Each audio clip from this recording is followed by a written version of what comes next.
This podcast is brought to you by Fandom Spotlight. Check us out at fandomspotlight.com. Have fun and follow your fandom. And we back. What's up, lifers? We out of the hyperbolic time chamber with part 2 of our episode. 1 day turn into 1 week. 1 week turn into 1 year. But who cares? Because we're here. Bow.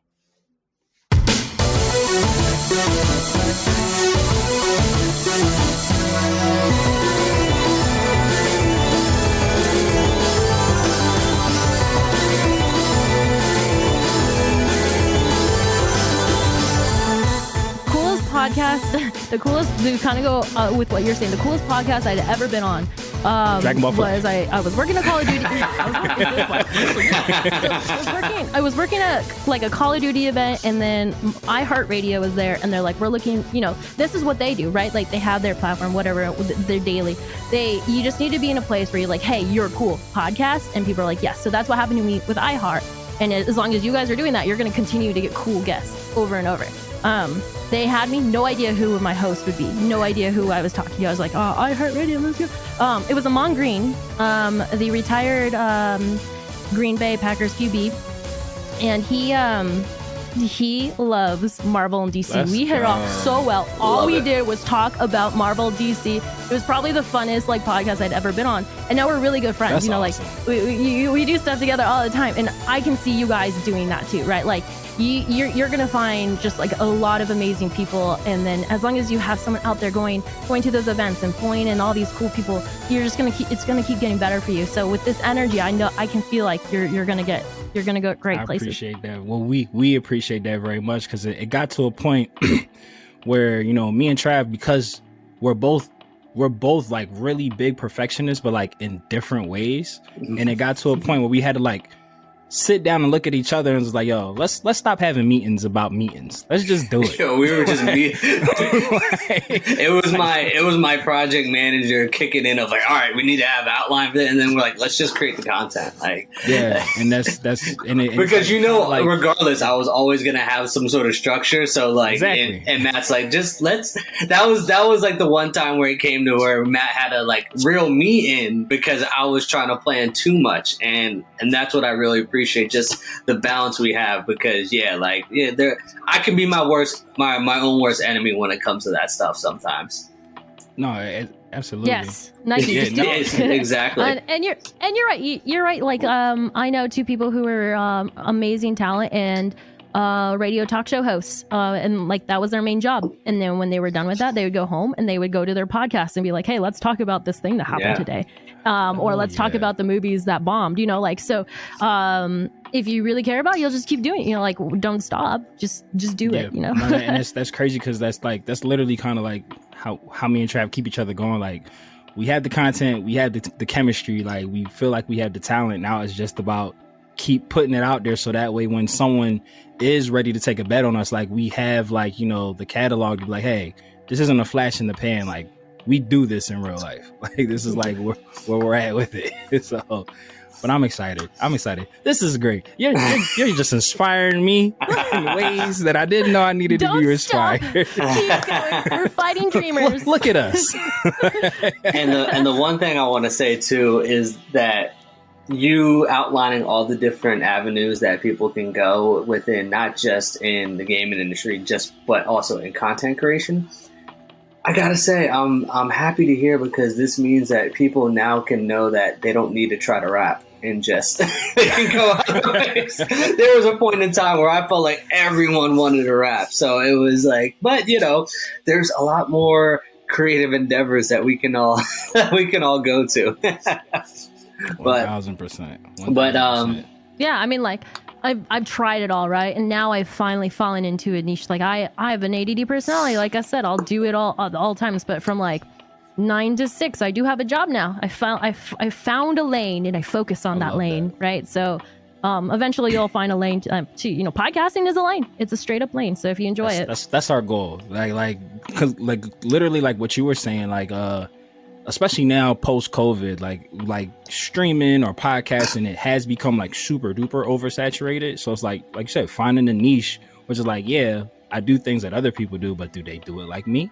No, they don't. So it's like talent rises to the top. And speaking of talented, before we get to the DigiDestin, we talk so much about your twitching and your gaming. We got to get to the cosplay, because in order to like formulate this interview, me and Trav stalked your life on Instagram, and man, you're as we do with all our guests, as we do with everyone. Business purposes. Gotta prepare somehow. But we've like had the privilege of like having like other really hardcore cosplayers, and like I'm always in awe of you guys, because I can give y'all a real mean stick figure, but I don't really have like an artistic bone in my body. How would you cosplay a stick figure? Look, I don't know.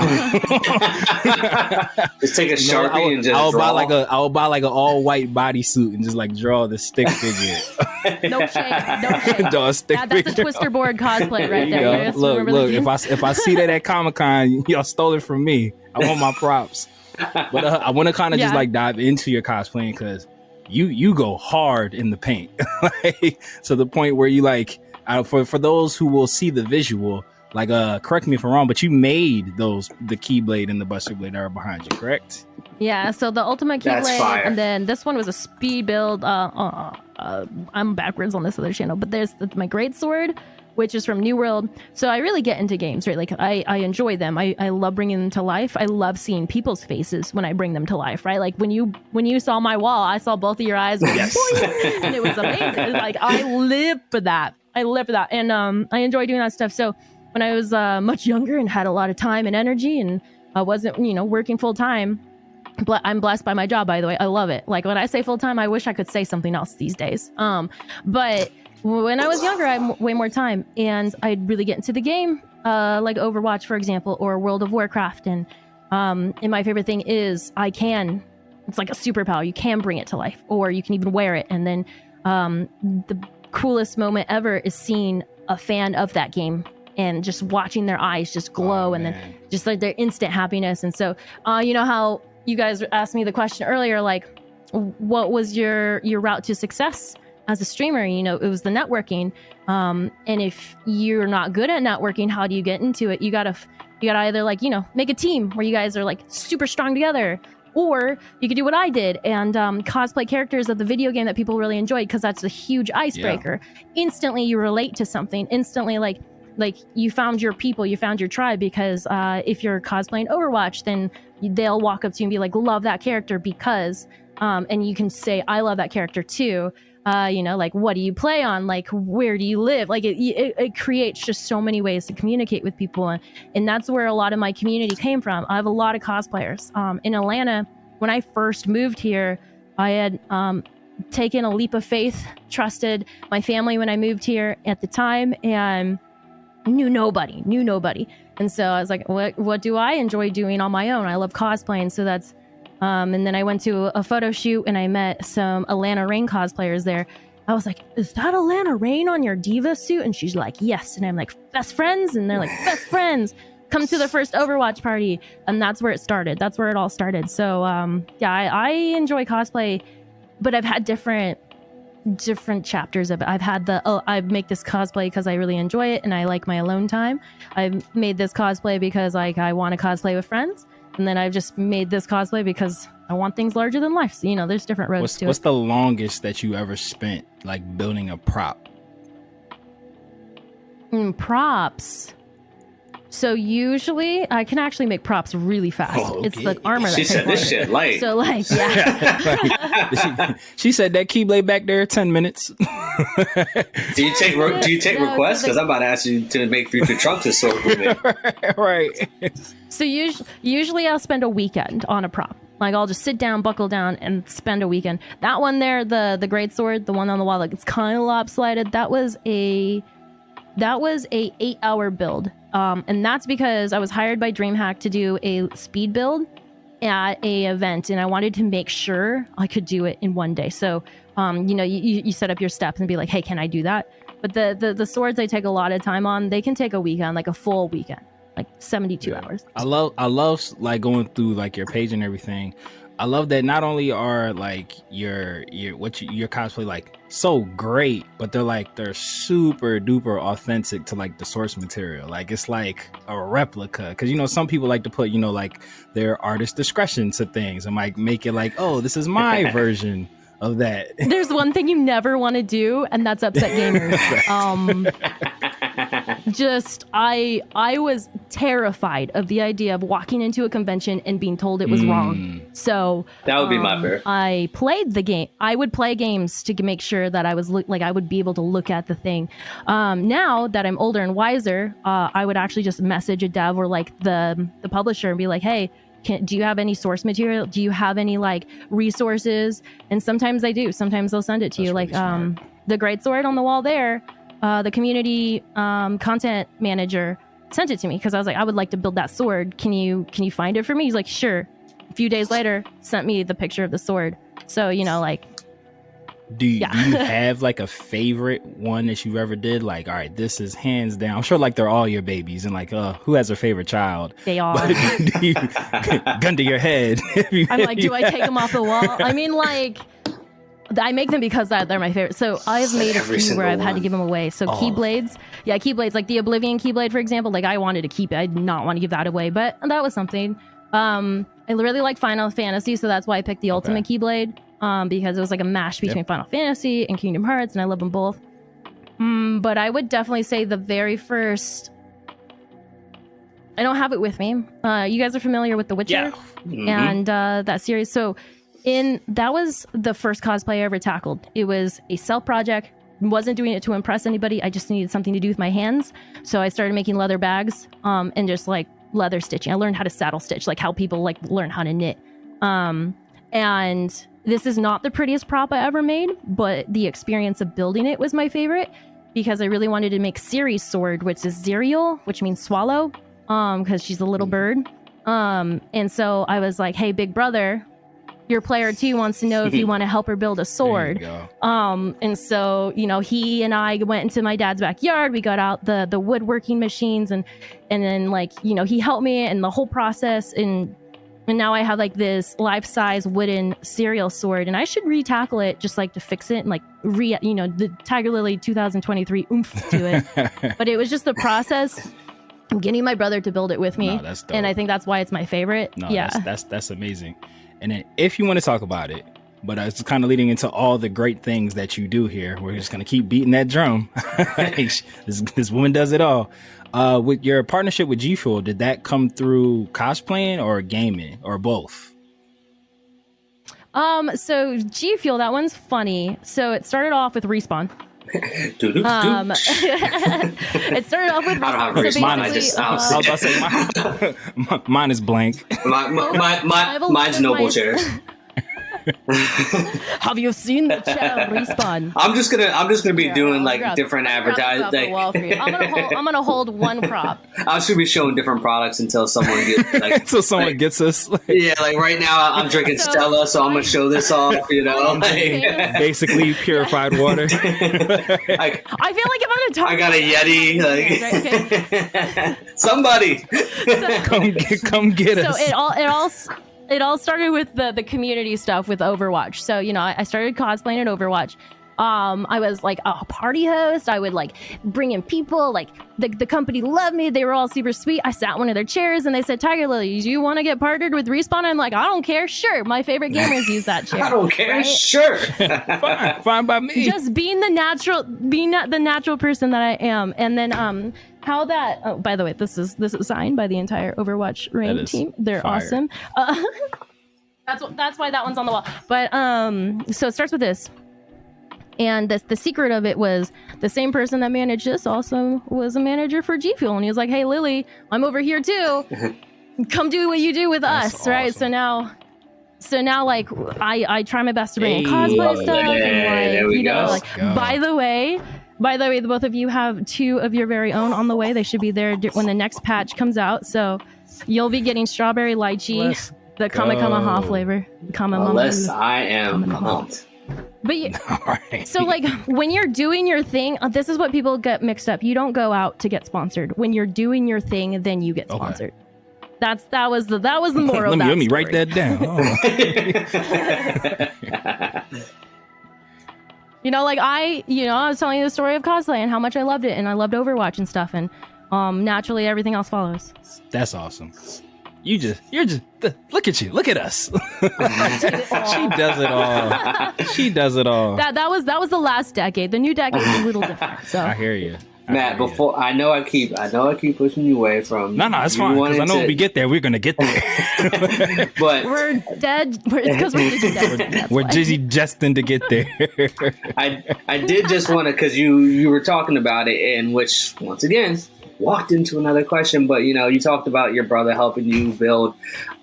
So it sounds like you do have familial support with your career. So, were there any initial roadblocks that you had headed into this where you're like, hey, especially being a sports family, right?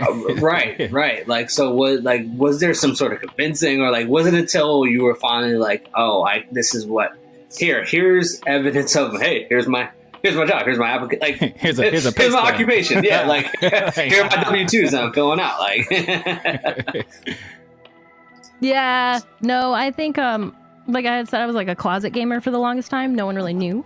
And then when it came to streaming, I actually didn't tell my family about it for the longest time. So like, it was a hobby. I was a hobbyist streamer. And no one really knew.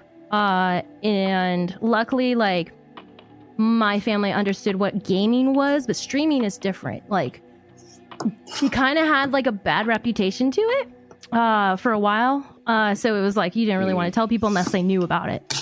Right. So, like, thank you. I'm not going to say it out loud. There's certain content out there that makes it hard to be a female gamer streamer. Right. So, you wouldn't tell people that. It wasn't until I moved to Georgia where I was like, I want to tackle this full time that I started getting everyone involved. And did you move to Georgia for that reason specifically? Or was it just you were in Georgia and then you happened to stumble upon it? No. So like, I actually had a salary position in information technology at this amazing health clinic that took care of me. It was a family-owned one, and they were great. And so streaming was on the side. It was for fun. But at the time, my significant other wanted to move to Georgia to be closer to his family. And I was like, I could do that because a lot of my friends now are online. Like, it wouldn't be too much. You just plug me and put me there. And I wanted it to be successful. It took me 3 years to finally find any success in streaming and like finding an income. So it was really hard on both of us. And there was a lot of fighting involved and stuff. So it was not easy, but the support I found online was great. I would say my family is supportive, but I'm glad they don't watch. There's just certain things I don't want them to hear or see, but especially when I was younger and like a little more just inappropriate. Now I'd be cool. Like if my dad was in chat, I would be proud. I'd be like, Dad, yo, what's up? my parents know I podcast, and I'm just like, I think they just choose not to listen just in case they don't hear anything they don't want to hear. It's funny. So I'm kind of like what TygarLily was saying. Like when my mom like, oh, send me your pod so I can support. I'm like, no, your love and affection's enough. I don't need you to listen. It's fine. I don't know. I kind of cringe being like, would I have said something? Now I'm probably fine. Yeah. I feel like for this, I'd be fine. But oh yeah. When it's just me and you, though, I would never let them listen. I got pretty lucky. With some understanding family members. I do know some streamers, like their parents disown them. They're like, this is not the route we want you to go down. Like, stop. You're not a representation of our family. Hard. No, you know what I love? Exactly, like dishonor on you and your cows. Are you getting paid for this? Like, all right, relax. That's my dad's first really question. That's my mom's question all the time. You're getting paid for this, right? I'm like, Mom, relax. It's hard to monetize off of. You just have to have a really good product. As in yourself, your content has to be amazing. Yeah. We're trying. We're all doing it. We're all amazing. Yeah. You guys are great. I'm having a good time on the show. I can see. I'm very happy to hear you had a good time. Trav, if there's anything else that you wanted to get to before we dive into this Digifest. I know you do. I have a notebook ready to go. Like, look how thick this she's is. ready. Let's go. Look, she talked about the journey that she went on to try to watch for this interview. So I think I asked my question, Matt. You know what's funny, bro? It's like this is probably gonna be like a 2-part episode with the Digimon part being its own episode. Who knows where this is gonna go? Digital monsters. I see. I got the theme song, man. All right, Lily. Well, since you're the guest, where did you want to start? Because I know you had said we hit record that you had some qualms with some certain things. Yeah. So I went to find the movie last night, and a very good friend of mine tried to find it. We were going to watch it together, and we were not successful. So I figured, I would watch the television show from 2020, the newer one, just to be like, oh, I've watched the new one. And you already, just like what I had said earlier, I made it through episode 1. Spoiler. Episode 1. Yeah, word. This came out 3 years ago now. Y'all better have seen it. From 2000 No, just... by Toei. Can you imagine? This is Toei's version of Digimon, okay? Okay, first off, Tai Chi? His name's not Tai. His name's Tai Chi in this one, okay? Okay, all right. He said, Let's continue through this episode. Agumon, he does not say, what is it? Pepper Fire? Yeah, they changed it to Baby Fire? Yeah. Mm-hmm. So I'm like, And then there's the lack of danger. I just felt like there wasn't enough danger. Maybe it's a generation gap by a decade where like having kids that are young being somewhere like that's dangerous was just an older thing. Now they're very safe. They're just very safe. So my rebuttal would be that yes, I do agree with you. The name changes were a bit jarring. So the reason being, did you watch it dubbed or subbed when you watched the first episode? So this one was I think the it was English dubbed. version? Gotcha. It was dubbed. You think I would know, right? It was dubbed. You were so into it because it was so captivating. You didn't realize the English that was being spoken. But so with the Tai Chi, if for any Digimon fans, like the original Japanese translation, that is his name. So when they rebooted it for the 2020, they it's very so Trav for the example for you, it's how they did with Dragon Ball Z Kai. Like they just like kept all the original dialogue, but just made it look nice. But so it's like all the Faulkner kids was like, ew, he didn't say that in this episode. And they try to make it seem like more true to the manga. Yeah. Correct. So that's what the 2020 was. Like you said, it was Toei Animation instead of Bandai. Bandai was the original Digimon, right? Yeah. If my memory serves me correctly. Did I make that up? No, it wasn't Bandai. All I know is the director was Hosoda. It was the kids that were like around really the world. I can't remember what company that was. Yeah. Though. Try look it up. but yeah, original Digimon company. so the reason why I didn't really like Shake Me is because I watched it subbed. So like I was like, oh well, these are the names how they were. I didn't know that the dubbed also kept the names. I mean, like I just felt like sticking. But no, I could definitely see. Yeah, that would have been weird for me too if I had watched it dubbed and it was like they had called him Tai Chi instead of Tai. Yeah, that definitely would have been like, whoa. It was just so weird. They're like, Tai Chi. And like, that's not his name. Like, I will say to shoot it, Bill, it starts off very slow. It does. I'll probably say by like the 3rd episode, that's when shit hits the fan. And boy, is there a lot of danger. I would be as bold as to say, hot take. I would be as bold as to say, in its conclusion, in its entirety, the 2020 version could rival the original season of Digimon. Like, in its entirety. You've been championing that. Bro, when I tell you, I went into that with like the biggest skeptical eyes of all time. Like I was ready to hate it. Like I wanted to hate it. I wanted to be like, how dare they gearing my child? I was gearing up for it. I was super open. Like the danger, I needed more danger. But the other thing too was the digitizing.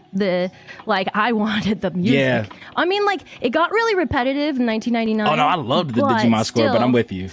But like they didn't really have the digitizing here in like the newer one. I know exactly what you're talking about. So it was like I also think what probably also prepped me that didn't prep you. So the score that they use in this version is the same score that's in like Digimon Tri. Like they don't have like the songs from Digimon that was in like the 90s. It's like the same music, like when they digivolve and everything. But if you can get past, I don't want to spoil anything for you because I want you to like enjoy it. I know. I'm just gonna skip. You're just gonna tell the whole series. It was so all right, weird. So I'll just in episode 1, I'll just give you. Ty and Agumon defeat the monster, right? And then there's Matt just chilling on like on Garurumon. his Digimon just sitting there. What were you doing, Matt? You're just sitting there watching, like picking his nose. He has a toothpick. He was doing over there. He was relaxing. So I will spoil one thing for you. So they get the Omnimon Digivolution. You just straight up said, yeah, forget it. I'm not just gonna give it one thing because that's like the point where like you'll be happy with it. So they figure out how to fuse into Omnimon, like their mega form, like before they even like figure out the ultimate, but they only do it like one time, like in like the 5th episode to like kill like the big. Okay, so you tell me episode 5, there's an Omnimon sighting. It's episode like 4. Do you see? So it's like if you stopped on the part where Matt was like just lurking on the cliff, like either the next episode or the episode after that, they're gonna figure out how to like fuse. And like from that point forward, it's just like kind of nonstop. It goes hard because like they kind of get stuck in the Digi world, and then it's just like chaos. And then it's so good. It's so good.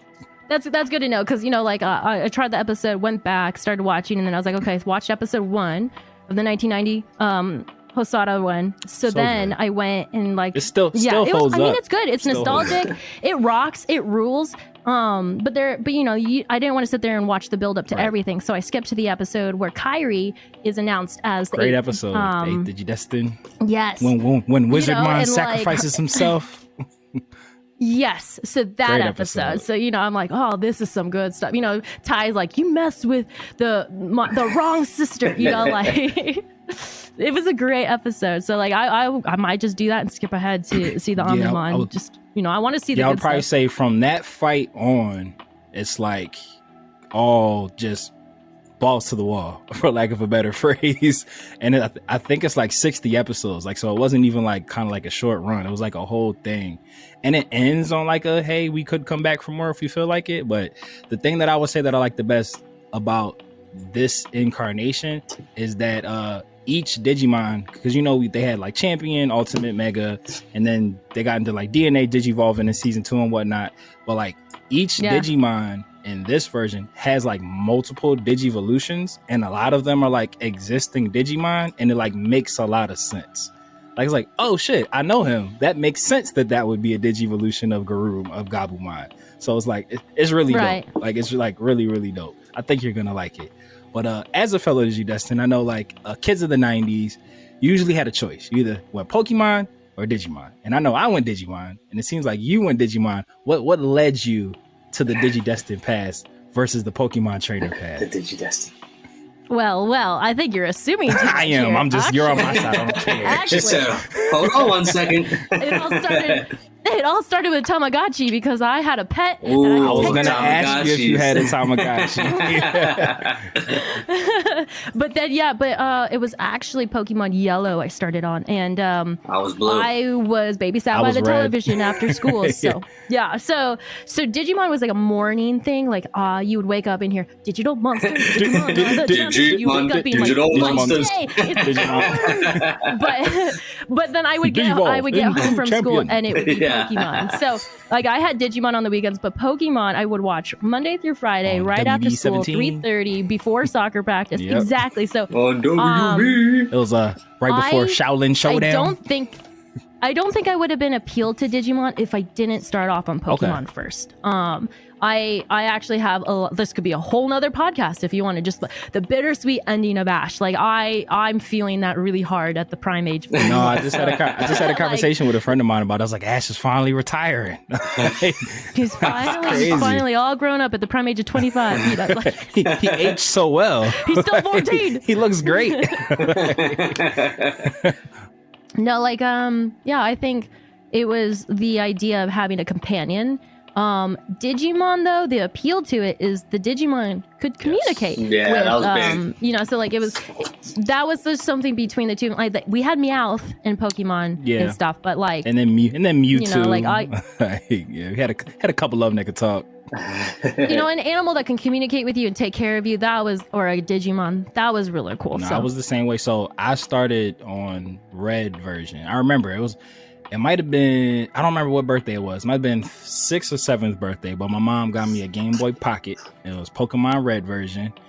Even though blue is my favorite color, I probably would have preferred to have blue instead of red. But blue is my favorite color at the time as a child. Because, it's always either like red or blue. And then you had like the one friend whose favorite color was green. It was like, ugh. Yeah, red or blue was always like the main colors of choices for people.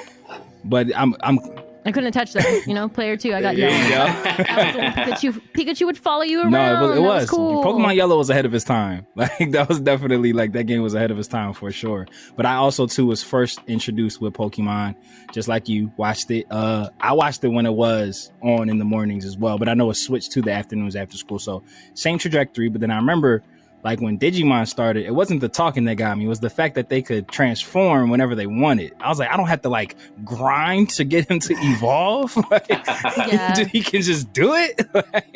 He said, "Nah, I got you." And I liked the characters and the character arcs too. Like I had a lot of people hate this, but I had a big crush on Matt, and I like shipped Matt and Sora. And, everyone's like Team Ty. This is crazy. Everyone's like Team Ty. Everyone's Team Ty, but like I was so into the cool Matt. I love cool guys. That's the best. But it's funny, like when you were saying like like the player 2 energy, and Trav knows it's like I have a personal vendetta against the main characters of every show. Like I don't know if it's like the acting kid in me, like the plot protection drives me crazy of the main character. It's just like they just get to be and don't have to have like any depth or any growth. It's just like, oh, I'm the main character, so I'm just gonna exist. It's like I've always rebelled, and I think it was a combination of like Goku and Ash that like made me be like, you guys are kind of shallow. Like there's not really much depth to you. But Brock was like fighting to take care of his 10 brothers and sisters, and like Misty rebelled against being the gym leader because that's what her sisters wanted her to be. I still think the best rival today is always going to be Gary. Gary's the best rival. Yeah, Gary's the guy. But but I was like, Misty was like my favorite Pokemon trainer. I was like, this girl, she's got chutzpah. I like her. but with Digimon, I immediately gravitated towards Matt, obviously because we have the same name. So like by default, that's my guy. Sure, some sort of connection there. Yeah, but it's like even with like Ninja Turtles, like I hate Leonardo. Like Donatello's my guy. Donatello, let's fucking get along. I like Donatello, and it's not because my favorite color. Purple, purple's my favorite color, but it's my favorite color. Get out of my head! Wow, only one person on this podcast can have the favorite color purple. So you got a Keyblade, so you kind of got me beat. Like I can't. Listen, we got a purple theme. We had Jason Douglas, the voice of Beerus, and with his tie, it's. That's what I thought was really cool. I actually really like Beerus. Beerus, like I got into Dragon Ball late. And so like when I watch most recent stuff, like I'll jump into a few episodes, but Beerus, one of my favorite. And the fact that you had him on your show, that was pretty cool. That was pretty cool. I was like, no way. So when he did the soundbite for us, I was like, I got the chills. I was like, See, you guys got some cool content. Like, ooh, let's go. No, that was awesome. He was an all around great guy. I mean, he is an all around great guy. So no, that was fire. Yeah, absolutely. That was definitely like a mark out moment for sure. I know, it was like when he did the, I was like, all right, don't geek out. Play it cool, guys. Play it cool. But that's your homework again. You guys just get past like episode 5. Yeah. So one thing we tell all our guests is that once they come on one time, they're a recurring guest. So if you ever want to come back on, you're more than willing to. And now that Matt gave you a homework assignment, you kind of have to. And we also need to have a little moment to honor Ash. We need to pour this. I was about to say pour a drink out for him. He didn't die. He just moved on. We're gonna have a whole party. We're gonna make those those rice balls that Brock makes. Yeah, facts. 1000%. What was the I've always wanted to eat one of those. Anime food always looks good. Like, I've yet to see an anime food like, ugh. All of it, I'm like, oh no, this all looks really good. This really tasty. Dragon Ball Z is the reason why. jelly Dragon Ball Z is donuts? the reason why I got into ramen. Goku just made it look so tantalizing. I was like, Naruto for me. I mean, like, his name is Uzumaki. Yeah, Like, Naruto, he would always, the ramen there, I'm like, oh yeah, I'm about to, man. I would make something now. Right? Like, is any place Right. open right now? Is Terakawa open right now? Which is, if you ever do come to Philly, go to Terakawa Ramen. Terakawa. Okay, right now. Philly. Terakawa. Yeah. What we have to talk to you about when we're done this has to do with you coming here anyway. So we'll get into all of that. Like, What was the first anime that you got into, or I should say, the gateway anime? So, you don't read. Okay, so I used to read a lot of. Or it could be manga Like, too. a lot. Like it I could would. be I think manga. like. No, well, you know, what was the website? One manga. Oh shit.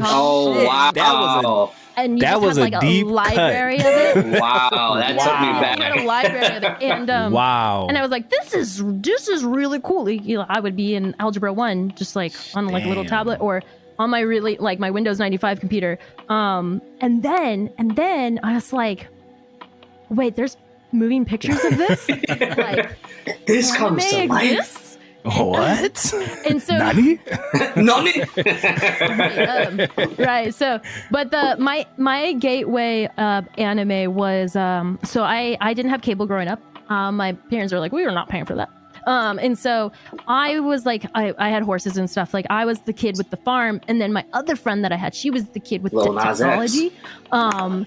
And so she had cable. So when I would go over to her house, we would watch TV, and then I would wait till she'd fall asleep, and then Snatchy, like, take she the would fall remote. asleep to, like, yeah, it's like I would wait for her breathing, it would calm down, and then like, and she would fall asleep to like Scorpion King for some reason. Wow. And then she was asleep, I'd be like, I would take the remote, I would turn it really far down, and then I would switch to There Adult you Swim, go. and right at midnight, Inuyasha would start, and Let's if I could go. survive till 3 a.m, it'd be Inuyasha, Cowboy Bebop, and Wolf's Rain. And then that really weird Get Adult out Swim of with my the head. food.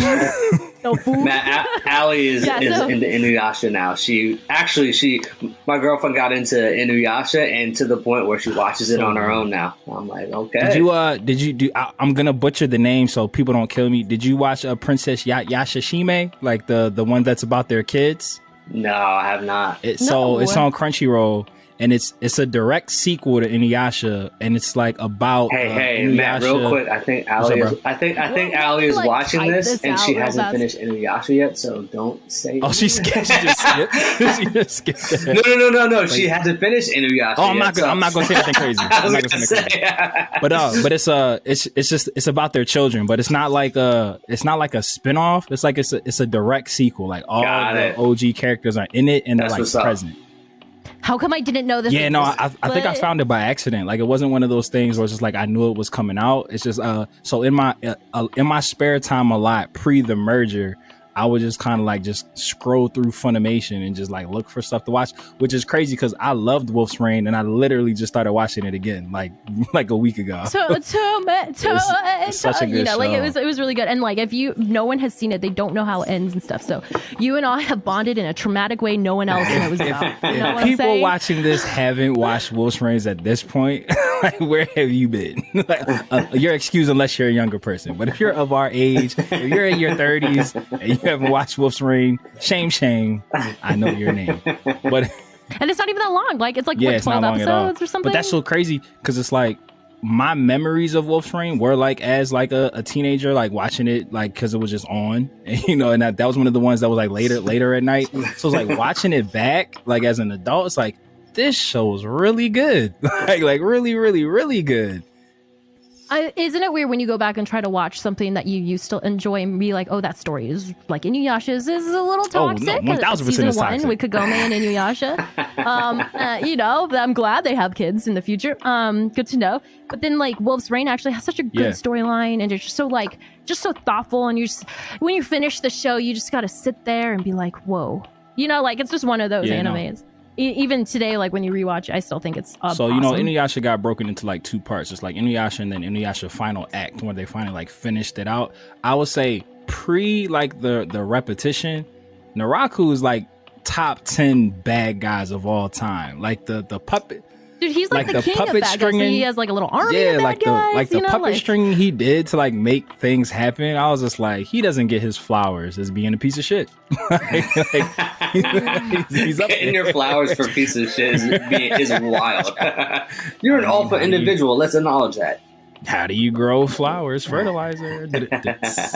Wow, Dad Matt checked in and is about to check out. I got two. I got two of them. But yeah, Yeah, I was really big into Spirited Away stuff. So the idea of a modern high school girl going into like ancient Japan was really cool. And so that's why I like Spirited Away, but in the Studio Ghibli stuff. And there's another anime out there called Fushigi Yugi. It's about a girl who finds a book in a library and gets teleported back into ancient Japan and becomes like a shrine maiden. That one was really cool too. Is there any of the current crop of animes? Are you watching anything like, you know, My Hero, Attack on Titan, Chainsaw Man, anything new that you're watching now?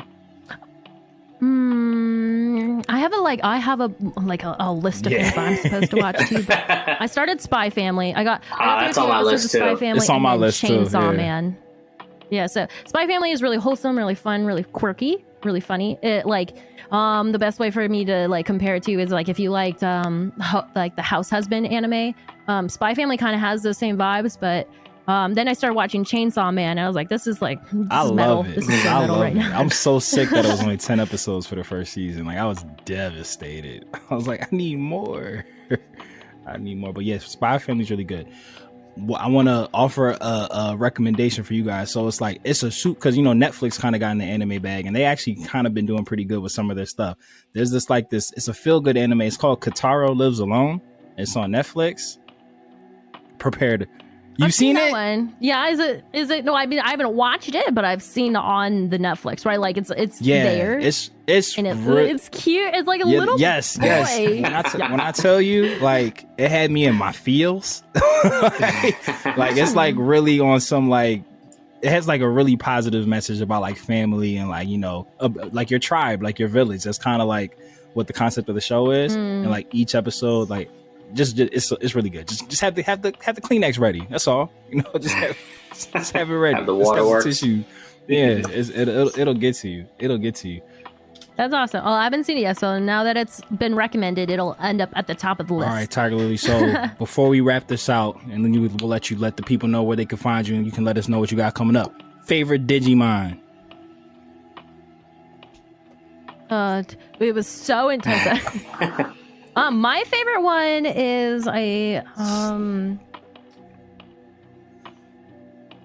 I don't know, Kyrie's and TK. Like I just like the kids and how their Pokemon, their Digimon. Oh, we were talking about Pokemon earlier. Their Digimon took care of them. So like, Patamon Kyrie's, and Gatomon, and then Patamon, and I really like Patamon. I mean, like the other ones are badass and stuff, but it's the ones who took care of the kids that I like. Yeah, Gabumon was my guy because you know he had that mink coat. He was swaggy. He never took it off, but it looked good. But before we let you get out of here, and you obviously have to come back. But let the people know what you got going on, where they can find you, how they can support, all that jazz. Yeah, so I mean, I like to stream on my own accounts. I'm basically on most social medias under TygarLily, TygarLily. I enjoy just hanging out and answering questions because during the daytime, I stream for a company called Ants Online, which is Atlanta Network Technologies. We sell premium technology, and I'm their first streamer and their first gamer. And I try my best to bring cool stuff to the office and we broadcast it. So sometimes we bring in podcasters, we bring in like NFL players, we bring in baseball players. And so I've just become a host and I do a lot of stuff there. So if you ever want to check that out, it's Ants Online again, ANT Online. And that's on Twitch for the time being. We're hoping to go over to YouTube. So like you and DB4L are kindred spirits because we're a subsidiary of Fandom Spotlight and we're their flagship podcast. So, you know, birds of a feather. Yes, Digivolve together. Right, This guy. I got the Was that Oh man, I got 3 of them. I had to get a third one in there. The clock was ticking. I was like, oh man. said all right. One more. I had to get one more. But Trav, is there anything that you would like to say before we close this bad boy out? No, I just want to once again just thank you so much for joining us on this show. You're definitely going to be a recurring guest, and also thank you for the G Fuel, and we will definitely let you know how this episode is sponsored by G Fuel. Yeah, right. Hopefully it gives you the energy. I actually really liked it. I made a TikTok where I had to throw it in my face, the lychee strawberry. So Lily, do you want us to do that when we? It's always to do what you want. Let's go. Hame. I heard my crush was at the gym. I had to get there really fast. And just throw Wait, it real quick. in my Speaking face. of the gym, and when you were talking about just like nerd culture and just like people that nerd out when they see your cosplay, I feel like that's what it is when it comes to like just nerd culture in general. Like I was at the gym the other day and I saw a guy, he had on an Attack on Titan, just like a green Scout shirt. And I feel like every single time you see someone who's rocks, you give them that nod, you acknowledge them, yeah, and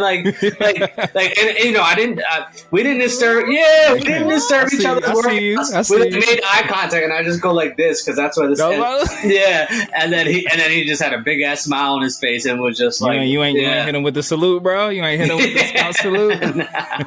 No, you always want to talk to someone. Like I was this close to not telling someone that I saw wearing my favorite book T-shirt at the Smite Expo, and I was like, I can't do it, and then a friend was like, go say hi, and I said hi to her, and I was like, that's a nice shirt. Yeah. It makes people's days, so that's cool. It's great. It's once you meet someone within the community, or like you just see someone rocking something, you're like, oh, all right, one of us, let's go, let's talk. We're one big happy for family. real. And that's literally the message that we're trying to spread here. Like we're all different shapes, sizes, creeds, backgrounds, thought processes. What's the plural for processes? Hey, you said it. Yeah. I think you just said it. All right, cool. How many processes you want, Matt? all of them. Unlimited. But TygarLily, thank you so much. This has been an amazing interview. We can't reap your praises enough for everything that you do. You are an inspiration to us, to all.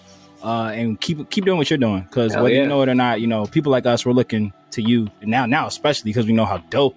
I was gonna say, keep doing what you're doing. I think it's cool. You've interviewed really awesome voice actors so far.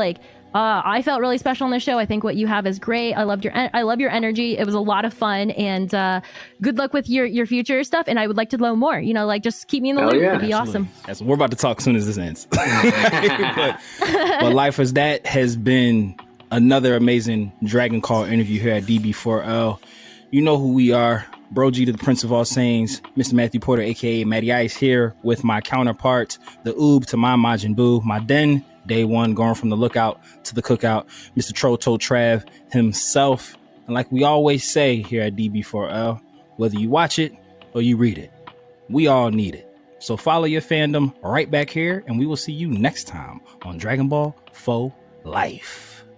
Dodon Ray. Bye. Shout out to super producer Mikey. We love you, Mikey.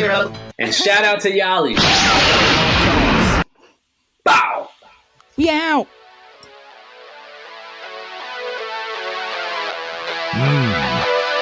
Mortals, listen up. It's your god of destruction, Beerus here. Subscribe and follow the Dragon Ball For Life podcast, or else you shall be erased from existence. Hakai.